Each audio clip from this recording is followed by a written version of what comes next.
He shakes his head vigorously. Absolutely not. However, this is little time or energy for the people here to try and advance their classes and gain levels. We are barely surviving, after all. Right. Tell Enid to get together a list of things that I can do to get the village up and running and let the people know that they need to be trying to advance their classes. I don't want to have to protect this village forever, and the sooner you can do it yourselves, the better.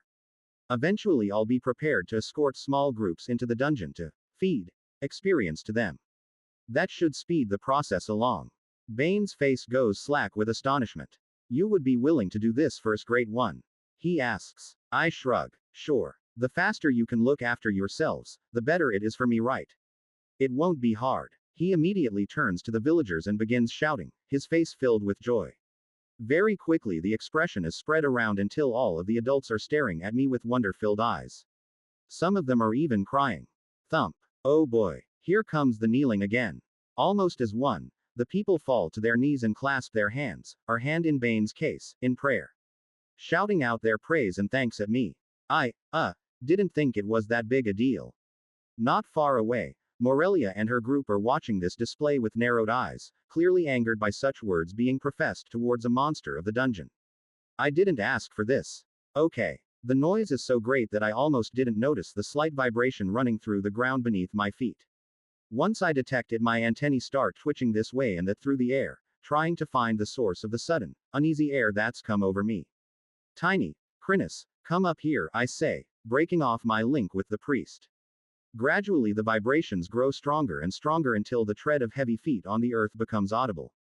Then the growls start. We're under attack. Chapter 241 Sudden Attack. The monsters came from the north. They swept south in a hungry pack, seeking, destroying and devouring everything in their path like a tide of beastly Vikings. As the monsters drew closer, their snarling and growls rang louder in the people's ears and panic quickly raced across their faces. The fear spread so quickly from person to person around me, clouding their faces and twisting their expressions. So quickly they lost the will to fight, these people. I shouldn't be too surprised. These people had lost their homes and families to these creatures. Small and weak it may have been, but they had also lost their country. Against a foe that had taken apart something so much larger than themselves, it's only natural that they would be intimidated. But I wouldn't sit idly by. Tiny, bring Chrysalis to me. We need to fight. If those stupid monsters thought that they could get this close to my colony, then they are outside their damn minds. I loudly clack my mandibles several times in succession. Clack asterisk clack asterisk clack. The sharp, staccato noises ring out loudly, cutting through the rising fear. The circle of people turn back to me sharply. Priest, tell the people to go hide and stay out of my way. I will defend my colony, but if any monsters get through, the people will need to defend themselves. The priest nodded enthusiastically. Of course, Great One. The blessings of the system belong only to those who are prepared to earn them. Your wisdom is as deep as the dungeon, as broad the endless sky expanse, and as. Just tell them already. Oh, right. I break off the mind bridge with the mouthy priest and turns to the people to explain what I've said.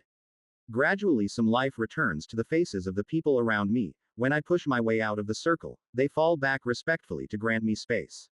And good thing too. The monsters are upon us.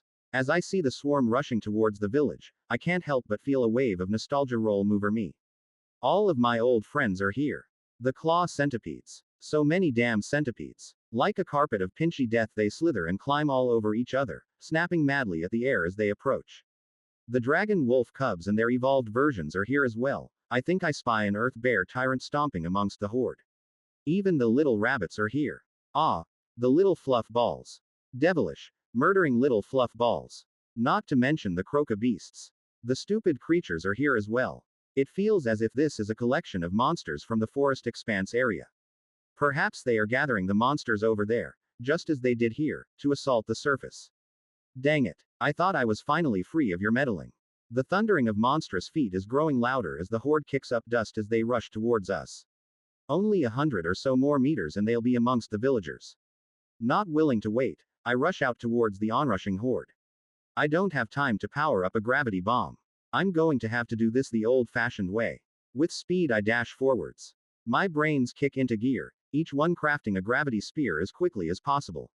I haven't had that much time to rest since battling against the Croca commander, but it's enough to deal with these trash, even if there are thousands of them. My brains work overtime, swiftly weaving together the magic, layers flowing together as if in fast forward. Gravity Spear. Times 3. As soon as the dark purple projectiles fly out, I'm already working on another set. The spears fly home, not that they could miss, slamming into the front line of the wave, snaring large clutches of monsters and binding them together, forcing them to stumble and breaking their running momentum. Even as I dash forwards, the next wave of spears take shape. I pour forth my gravity mana and empower the spells, letting them fly just as the wave crashes into me. Or is it me who crashes into them? My sub-brains continue spinning more spears as I smash into the thick of the monsters, and their blows begin to rain down on my carapace, battering me left and right. As if I'm just going to sit here and take it. Shattering Bite. Ceaseless attacks fall upon my diamond shell, but I stand firm, the bulk of the damage failing to pierce through. Centipedes rise to clutch at me and I crush them with a single bite. When a fearsome bear smashes into me from the side, sending me sprawling, I channel mana into my mandibles and dive back at it. Bite after bite, I crush its defenses, my stamina draining away along with my mana until the beast finally falls. Eventually the chip damage begins to pile up. A chip here and a chip here shave away at my health until I'm forced to trigger my regeneration gland. I'm not worried though, I can feel them coming. Gra-ah. Boom. With a titanic crash, Tiny announces his arrival to the battlefield.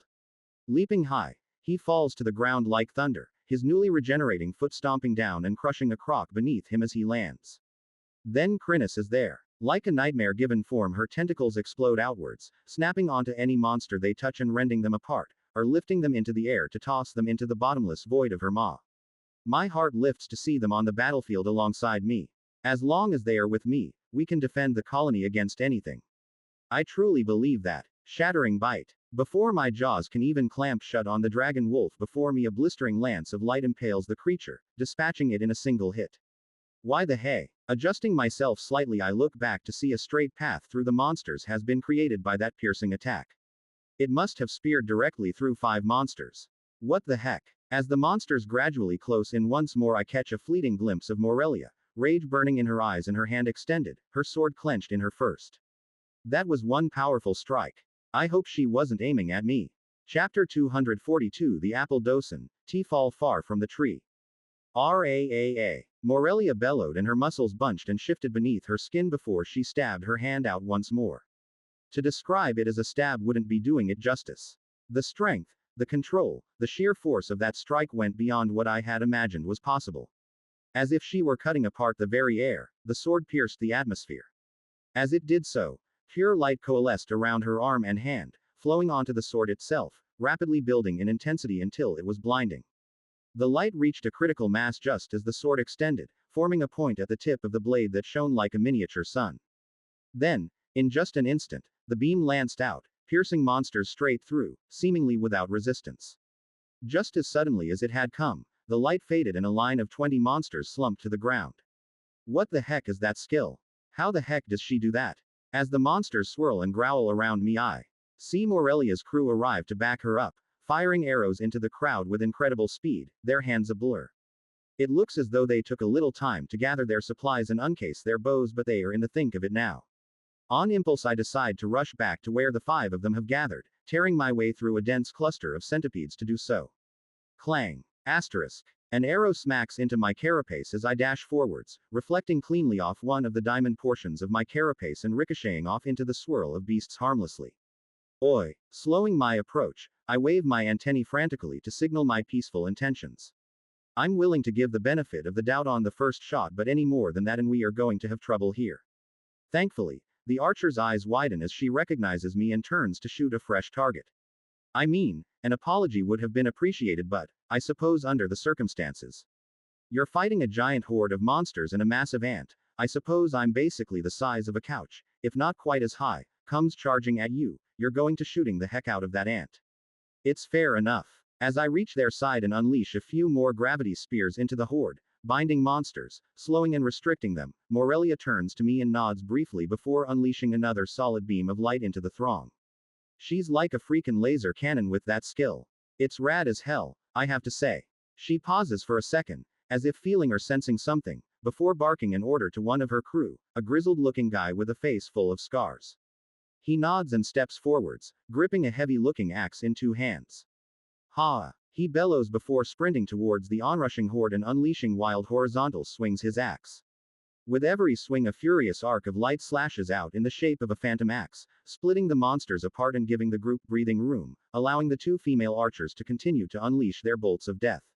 With this respite I continue to build gravity spears, hurling them into the horde to bind the monsters together, occasionally firing at a patch of ground to bind the monsters to the earth, creating knots of creatures throughout the mass of monsters that can't move freely, tripping and blocking the press of beasts behind them.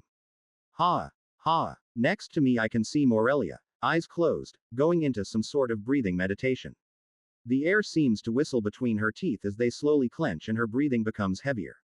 Before I even have time to mock her within my mind, I feel something change in the air. A bloodthirsty aura rises, a tangible sense of rage and violence that seems to warp the very air around the powerfully built woman. As each second passes, the air around her grows more dense and her body begins to release a soft red light that stinks of blood. What the heck? As I grow more bewildered and confused, the two archers shout out a warning and the axe-swinging man turns without hesitation and sprints to get behind Morelia. Just as he does so, her eyes open and they are frickin' glowing with a murderous red light. Snarling like a beast, she tears a second sword out of a sheath across her back and explodes into motion. The nearest wave of monsters simply explode into chunks of biomass as she smashes into them like a cannonball, blades flashing as her murderous aura rises all the while.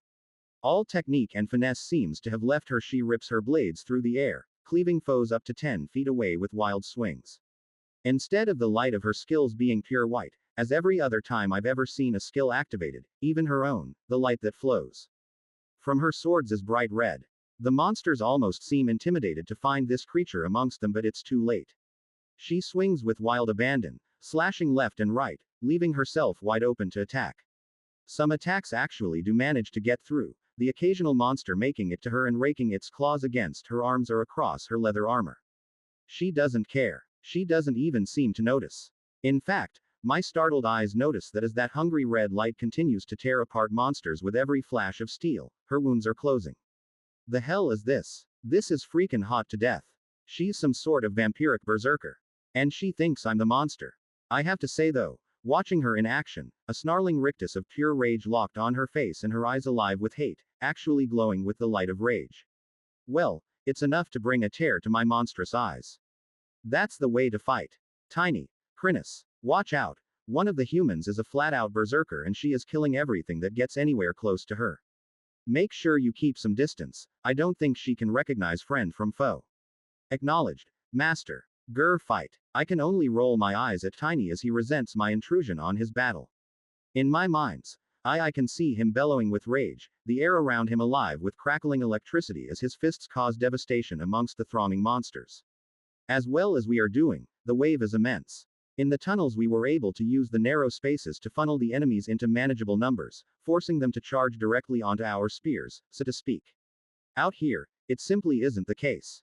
They surround, they flow around and separate us. Even worse, some of them ignore us, rushing past the small number of fighters and charging into the village.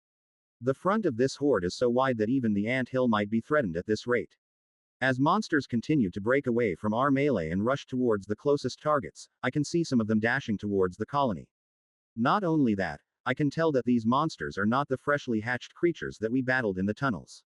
Despite being regular first strata beast-type monsters, they've got levels and biomass behind them, probably from destroying and consuming the people of Lyria.